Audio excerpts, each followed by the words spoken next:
Hello, everyone, and welcome to another episode of the Perfect RIA podcast. I'm your host, Matthew Jarvis, and with me on today's special guest episode, we have Fred Amrein, who was a financial advisor for many years, did not get enough punishment as a financial advisor, and decided to go into tech development, not just tech, but tech for college payments and student loans. So, Fred, really excited to have you on the show today. Jarvis, I'm really excited about being here and delivering value. That's what we stand by. It's really most important to us too. And I can tell you, we have an application process to be on the show, and that wasn't enough. You sent over several pages of notes and things we can talk about, and there's a million different ways to go. But Fred, start by telling us about where you're at. Tell us a little bit about PayForED and what you're doing with end clients and advisors. So started out in a small family business. I'm the oldest of six. I'm a first generation. So I've kind of lived this whole experience. I have three daughters. That's where I really evolved. I left corporate finance and then moved into personal finance, started my own RIA. And at the same time, my children, I think similar to you, were just ready to go into college. And I have three girls and had to find out what was going on and recognize that there wasn't a good solution out there. And I talked to a CPA friend of mine and said, hey, this thing's getting out of control with 529 plans and taxes, student loans. And so we started, that was our niche. Built the practice up and then decided my background was in modeling and jumped over and said, okay, someone said I'd build it on Excel and let's bring it to the web. And so I made that leap of faith again. And we are here today. And what makes us different is that we have a comprehensive solution. I look at this very holistically, like I think most of you do, and look at it as this is a lifetime decision, affects your children's lives. And when you look at it from, I'm going to be saving and then making the decision and then 4 years of cost, maybe longer than that of graduate school, and now 10, 20 years of repayment, it's a big investment. And then you look at the cost today, you'll have 2 or 3 children, and these schools are now $85,000 some a year. Wow. And now you factor in, and the one thing I tell a lot of my families when I do presentations as parents, more and more careers requiring postgraduate degrees. So you have to factor that in. And so now you have to look at your child at age 25, how much debt do they have, how much education they need to get to where they want to go. And it makes it much harder. So that's what we do. We service that area both from a advisor side and also from a company side. So that's where Secure 2.0 coming in. Yeah. And so, of course, you started down this path long before, of course, college education is really in the headlines right now because as we're talking, right, the Supreme Court's going to, we're recording this a few weeks in advance. The Supreme Court is getting ready to rule on some of this debt forgiveness, but there's a dozen other debt forgiveness programs going on. And of course, there's all the FAFSA and the application. So you've been doing this several years. You're not just coming to the party because it's currently in the news. No, we started this back in 2004. So we've been around for a while and it's evolved over time. I think it's been really interesting. As finally everything's coming together, I'm bringing my corporate finance modeling hat back on to my RA's experiences and understanding the tax and the personal side. So it's been very interesting to deliver value that way to the advisors. But the advisors that are servicing, it'll be interesting to see in the next, say, year or so, maybe 2 years, it's become such an important part of people's financial future. One of the things that are out there is that people over the age of 50 are the fastest growing student debt borrowers. We're starting to see coming in that, as part of your retirement planning piece, how old will you be when the last one gets out of college? People are having their children later in life. There's a whole lot of things that are coming that I don't know if the financial service community is ready for that. Yeah, and I'll confess that I've often dismissed, just in my own mind, talks about college planning and talks about debt repayment and whatnot, because it wasn't my demographic, right? I told myself, well, my clients are retirees, and so that's not really the issue. But Fred, to your point, that's actually a big group, and it's an interesting value add to bring. But all of those clients, or almost all of them, have children, or in this case, grandchildren, or even great-grandchildren, are approaching college age. And as you mentioned, $85,000 per year per student. We're talking about $250,000, $500,000. I mean, families could conceivably be out $1 million if they had 3 or 4 kids. Yep. And this isn't something we can just sweep under the rug. Yeah, it's exactly right. And I think that also, when you look at on the advisor side from a retention standpoint, if you have assets under management, this is another way, a material way, to reach out to next gen to maybe when that asset transfer happens, you're delivering value again to that next gen. And, depending on how you want to, work that into your processing and payment, that can be really good. No, I love that. So tell us a little bit about how PayForED works, and for an advisor who wants to help a client or a client's child, grandchild, et cetera. How do we as advisors start getting into that without having to become an expert? I mean, I have to confess again, this seems like a really daunting area to get into. I'm deep on tax and retirement and all these things, but boy, this college plan is its own thing. It is its own animal. So we do it two or three different ways. Again, I was one to always, before I gave advice, had to know what we were talking about. So it's very different for the advisors, and it is a little bit of a niche.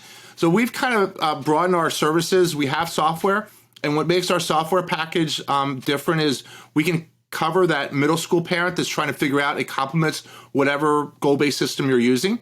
It makes it a little more understandable, more tangible, maybe is a better way to say Sure. it. In the sense that, if I'm looking at a school, what type of school am I trying to save for? Most of the goal-based systems just put a number out here.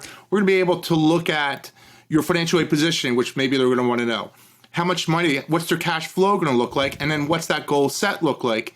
Which is very different than just putting out the 4-year cost. The next piece is we evolve into where you are when your child becomes junior or senior, okay, making that right decision, find the best value, what's the best fit. Then what no one really has, and it's the part of the problem that's, I think, an issue, is they don't have the transparency of the outcome. The schools only give you information 1 year at a time.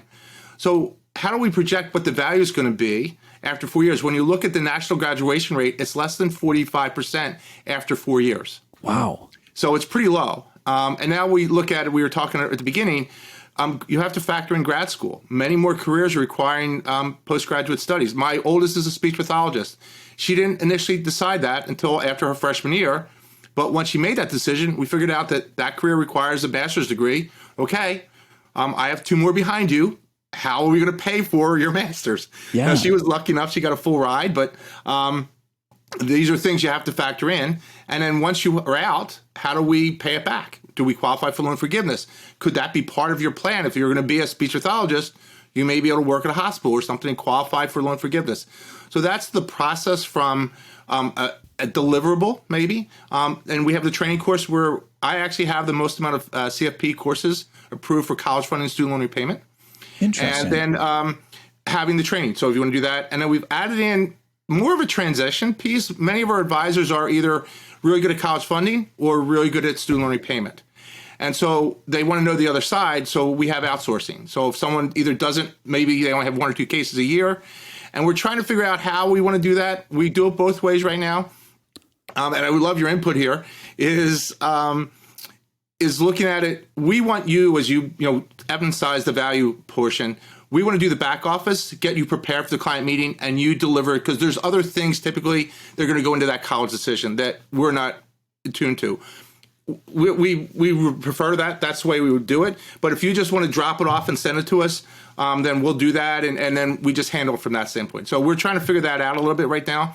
And then we also have a new platform with companies, if you're advisors in the 401k, 403b, where the new hot benefit for companies will be what's called student loan assistance benefit. And that, according to SHRM, is going to go from about 7% today to about 35%. So when the switch gets turned on with student loan repayment, I think there's a lot of stress where you are right now with trying to find that right college. And then also, I have employees that have student debt. How do we pay this back the best way? And there's a lot of new legislation, Secure 2.0, and the CARES Act, that really have focused on student loan repayment and forgiveness as a benefit. Yeah, and I think, Fred, as you pointed out, that's such a departure from what we could call traditional financial planning software, which is, let's just do a time value of money calculation. We think college is going to cost $100,000. Let's back it out 10 years, put a rate of return, which isn't very reliable on a 10-year time frame. But You're right, it doesn't answer all these questions. Now, on the note of the repayment side, when you and I were just riffing before we hit record, and I wish we would have hit record as soon as we got on because it was a lot of good stuff, you talked about, hey, there's some critical stuff that people need to be thinking about for their 2022 tax return. There's some critical things we're watching, trying to come through the courts. Give us a couple of those big highlights. Yeah, so the courts will make a decision. It's going to be heard in end of February. The decision is not expected till sometime in June. Repayment should start no matter what on student loans after about 3.5 years on September 1st. Now, at the same time, and it's been out of sight, out of mind, there has been another thing happening is called FAFSA simplification. And under that law, what's happening is the IRS data will automatically feed both the student loan repayment system and FAFSA. So what's critical for student loan repayment, if you're using an income-driven repayment, you need to make sure you file your tax the right way. Everything's going to be now moving through the CPAs or tax preparers going forward. So that's important. On the FAFSA side, there's a few big changes there that are happening. The multi-child discount is going away. So your upper middle and upper income families are probably going to qualify for less financial aid. It's going to get more expensive for them. Yep. And also your small business owners is going to be affected because that value is getting added back in. It was out for quite a few years. It's being added back in. So cost is going to get more expensive for many families on that side. Do you have any good news for me, Fred? Because here I am, a small business owner. I got 3 kids, 17, 14, 12. It sounds like whatever hope I had is now gone. So the multi-child discount. And again, this is where the tax piece is going to be important too. How you file your taxes. In your divorced and separated families, you could have laws or the decree says something how they should claim them. With this automation, and we've always recommended this, is that the person who's going to submit the FAFSA form should be the person who claims the child. That may not go with the divorce decree, but because of how this automation is going to happen, it's going to be the most beneficial way to do it. Yeah, and so then the message I'm kind of getting out of here, again, is even if this isn't your niche, right? So sometimes we think, well, this is relinquished to people that are, flat fee, whatever advisors that are working with people with no money. I mean, again, we're talking about if I can go to my clients who are retirees and say, hey, listen, I know your grandchildren or even your great-grandchildren are in college. Who is talking to them about that, right? Because it's something they worry about. They may remember, hey, when I went to college, I paid for it out of pocket because it wasn't a big deal. Now it's this crippling expense. It seems like a great way to bring value to the table.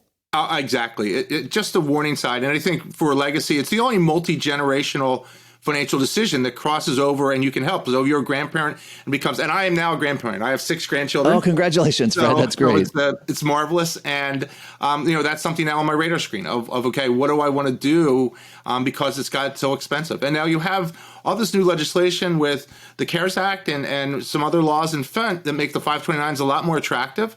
I mean, you can use that for non-college expenses for private schools and things like that. There's a lot of new ways, again, adding value for grandparents on how we can help. So it's really a win-win for everybody in that case. So, Fred, when an advisor listens, and when I say advisor hypothetically, I'm talking about me because I'm thinking through this, right?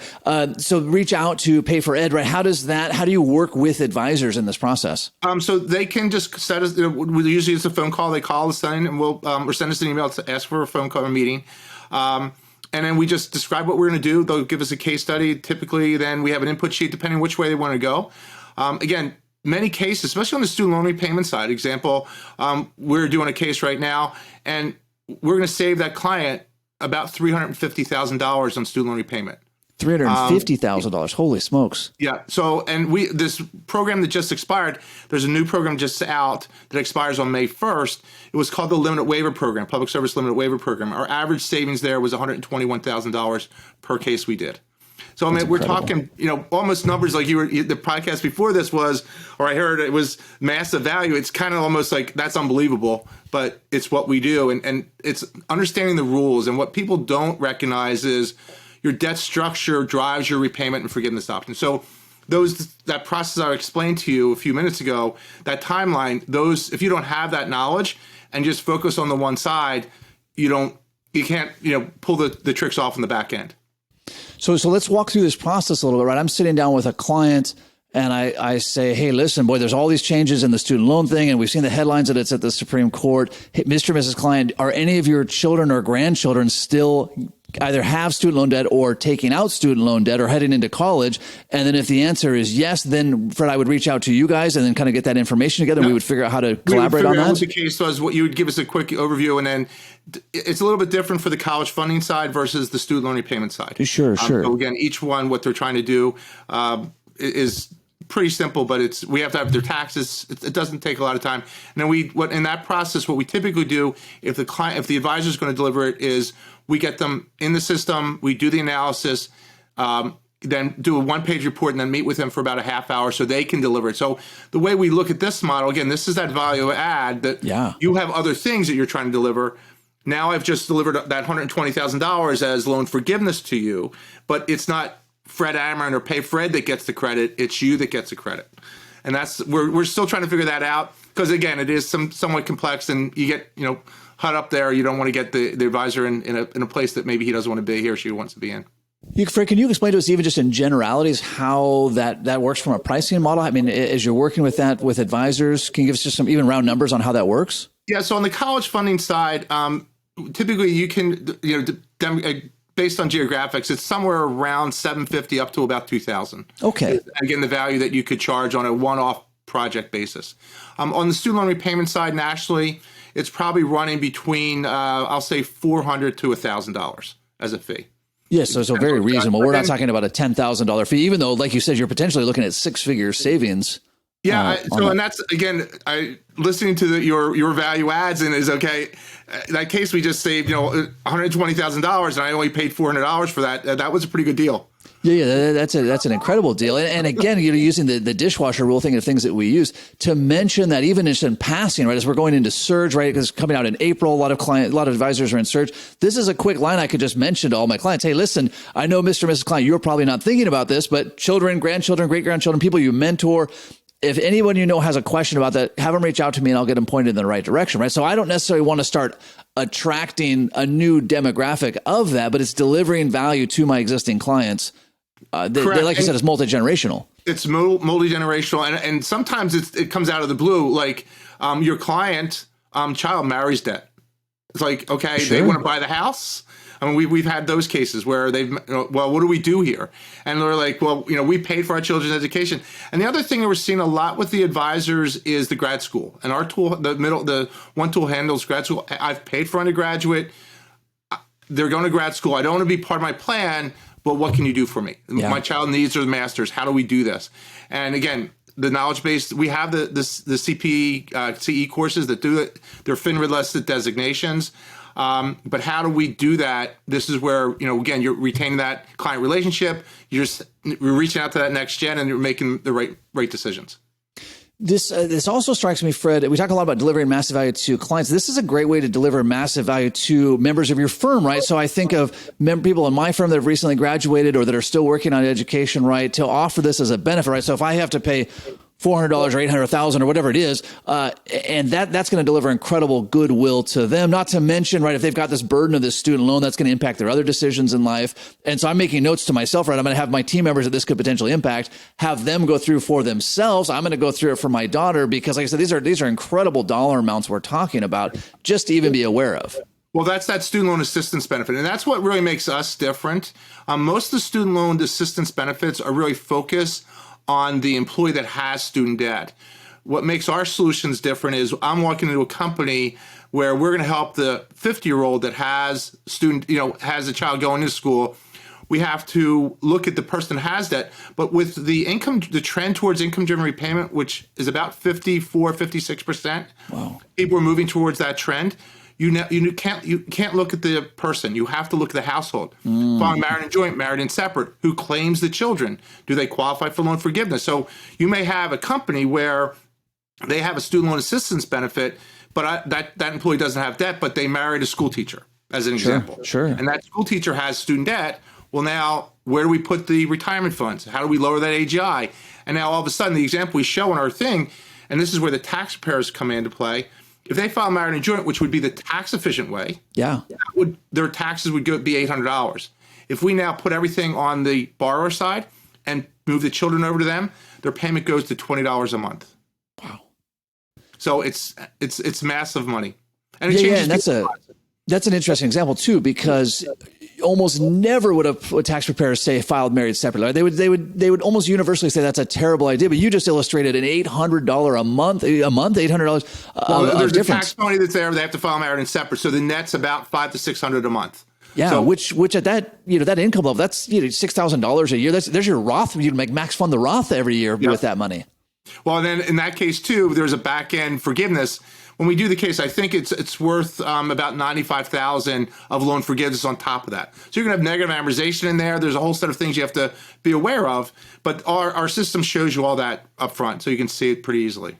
That's spectacular. Well, Fred, I feel like we could go for hours, and if I wasn't time blocking these episodes one after another, I would definitely go longer with you. But what's an action item that you would say to advisors listening? Right, we're 70,000 downloads a month strong on the podcast now. What's something that advisors could go out and implement right away?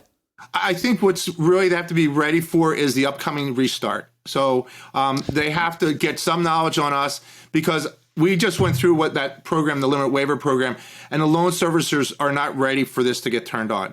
It's gotten too complex, and legally they cannot give you the advice. The colleges or the loan servicers cannot give you any personal financial advice or can't tell you how to file your taxes. So that really limits their opportunities. And then again, if you're now adding this value into your full financial plan, it's really something that can be beneficial. And that's going to happen probably once the Supreme Court decision comes out. People will be looking for help. Like during that limit waiver program, loan servicers people were waiting 5-6 hours to get answers and they couldn't get them. Wow. So that's the new opportunity, I think, for a lot of advisors to look into.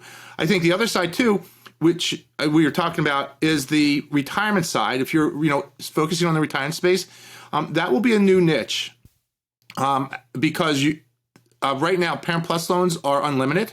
So you're going to see people walking in with $1 million of assets, but also have $300,000 of Parent Plus loans. Wow. It's already here. It hasn't been publicized yet, but when repayment restarts, that pain will start happening. Yeah, it really will. Looking at both sides of it, on the prevention side and on the back end on retirement, I think we can help a lot of people. Wow. Well, Fred, this was really some great information. And of course, people can find you at PayForED. So PayFored.com, PayForED.com, to learn more about that. You have CE, like you said, you're the number one CE provider in that niche, so they can look at that. And the fees that you're talking about seem totally reasonable for the dollar amounts that are in place there. So I'm going to myself take the challenge. You and I were joking offline about some extreme accountability. I've got a 17-year-old daughter. And of course, I'm certain that at least some of my clients have grandchildren or great grandchildren that are facing this. So we're going to add this to our agenda item into our surge meetings as well. Sounds good. I really appreciate the time today. Awesome. Fred, thank you so much. And to all of our listeners, until next time, happy planning.